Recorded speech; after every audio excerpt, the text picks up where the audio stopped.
सर्वांना माझा नमस्कार आणि शालेय बातम्या या YouTube चॅनलमध्ये आपले स्वागत आहे.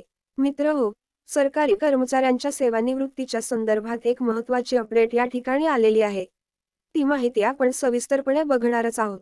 पण तत्पूर्वी अशा नवनवीन अपडेटसाठी या व्हिडिओला लाईक करा, शेअर करा आणि शालेय बातम्या या YouTube चॅनलला सबस्क्राईब करा, जेणेकरून तुम्हाला नवनवीन अपडेट्स आमच्या चॅनलच्या माध्यमातून मिळत राहतील.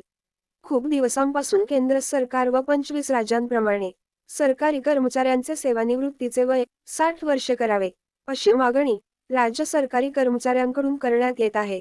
या मागणी संदर्भात राजपत्रित अधिकारी महासंघाची नुकतीच सरकारसोबत बैठक झाली असून या बैठकीत निवृत्तीचे वय 60 वर्षे करण्याबाबत सकारात्मक निर्णय घेतला जाईल, असे आश्वासन मुख्यमंत्री एकनाथ शिंदे यांनी दिल्याची माहिती महासंघाकडून देण्यात आली आहे.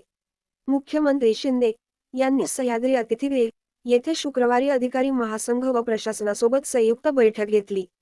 त्याचप्रमाणे जून 10 रोजी मुख्य सचिवांचीही बैठक घेतली.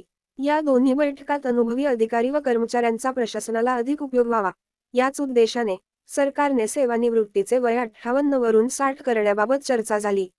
यावेळी दोघांकडून सकारात्मक निर्णय घेण्याचे आश्वासन देण्यात आले. त्याचप्रमाणे केंद्र सरकारने त्यांच्या कर्मचाऱ्यांचा महागाई भत्ता 46 वरून 50% केला आहे. याबाबतचा प्रस्ताव राज्याच्या वित्त विभागाच्या अपर मुख्य सचिवांनी तयार केला आहे. तो शासनाने तत्परतेने मंजूर करावा, अशी मागणी करण्यात आली. तसेच महासंघाच्या कल्याण केंद्र उभारण्याचे काम गतीने सुरू आहे. ती गती कमी होऊ नये यासाठी अधिक निधी देण्याचे आश्वासन मुख्यमंत्र्यांनी दिले.